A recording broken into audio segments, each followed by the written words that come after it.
Belajar pagi-pagi. Pagi hari ini, Astrid mau ngajakin Sobat Pi buat belajar kimia. Tenang dulu. Ini bukan kimia yang rumusnya pusing banget, enggak. Ini kimia yang ada di kehidupan kita sehari-hari, Sobat Pi.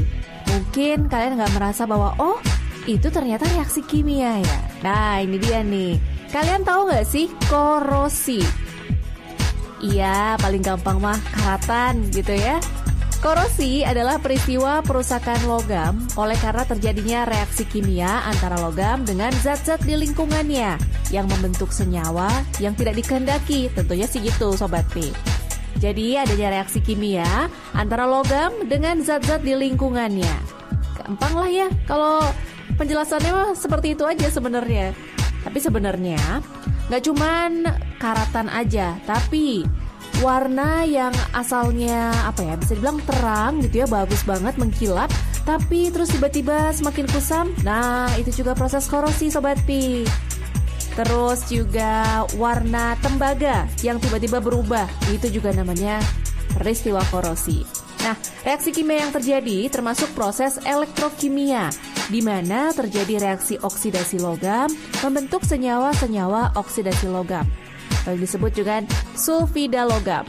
Itu bahasa kimianya. Oke, lanjut lagi nih. Tadi korosi udah ngerti ya. Terus ternyata bukan cuma karatan pada besi aja, tapi juga hal-hal lain yang warna mengkilap pudar, terus berubah warna. Tapi beda lagi ya, bukan berubah warna seperti daun. Nah, itu mah bukan urusan sama kimia. Ini mah yang urusannya sama logam. Oksidasi logam. Rumusnya, mau belajar rumusnya? Langsung rumus, oh tidak. Oke deh, kalau gitu gak usah pelajarin rumusnya. Kalian pelajarin rumusnya details ya. Nanti coba-coba buka buku kimianya. Terus apa sih rumusnya buat bisa menghitung nih, Sobat Pi. Yang kali ini Astrid pengen bahas adalah faktor penyebab korosi pada besi. Jadi faktor-faktor apa aja yang mempengaruhinya nih, Sobat Pi. Di musim-musim hujan gini nih ya, wah udah rawan banget deh tuh sama yang namanya ada benda-benda yang karatan, terus warnanya pudar gara-gara, ya ini dia nih faktor-faktornya. Yang pertama, konsentrasi H2O dan O2. Jadi, udah tahu H2O apa? O2 apa? Nggak perlu dijelasin lah kalau yang itu ya. Dalam kondisi kelembapan yang lebih tinggi, besi akan lebih cepat berkarat, Sobat Pi. Termasuk dalam air yang kadar oksigennya terlarutnya lebih tinggi, otomatis perkaratan juga akan lebih cepat. H2O, O2. Gak usah dijelasin lagi kalau yang itu, tapi udah paham ya. Yang kedua adalah pengaruh dari pH.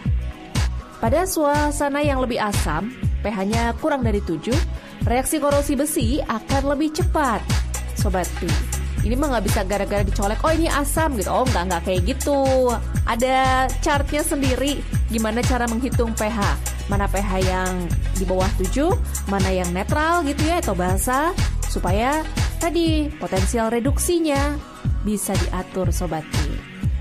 Yang ketiga yang mempengaruhi penyebab korosi pada besi adalah keberadaan elektrolit. Elektrolit itu bukan yang ada di minuman ya, Astrid? Bener sih, tapi bukan elektrolit yang itu, Sobat Pi. Elektrolit itu seperti garam ya, yang kita kenal dengan NaCl. Pada medium korosi ini akan mempercepat terjadinya korosi, Sobat Pi. Sebagaimana ion-ion elektrolit itu membantu menghantarkan elektron-elektron bebas yang terlepas dari reaksi oksidasi di daerah anoda dan katoda. Kamu ingat dengan istilah anoda katoda? Kita nggak bakal belajar tentang anoda katoda sih kali ini, tapi ngomongin tentang prosesnya keberadaan elektrolit yang akan menjadi mediumnya korosi. Oke, pH udah, keberadaan elektrolit iya, terus apa lagi tadi? Konsentrasi H2O dan O2 juga bakal mempengaruhi. Next ya, suhu. Nah ini dia, semakin tinggi suhu ya Sobat Pi, semakin cepat korosi itu terjadi. Ini tuh ada urusannya sama laju reaksi kimia. Apa sih laju reaksi kimia? Tugas lagi ya buat kamu, cari. Apa sih laju reaksi kimia nih? Karena kalau laju reaksi kimianya meningkat seiring bertambahnya suhu, langsung bakalan cepat banget yang namanya proses korosi, Sobat Pi. Dan yang terakhir adalah galvanic coupling. Wah, ini juga Astrid baru belajar malahan, apa sih galvanic coupling itu.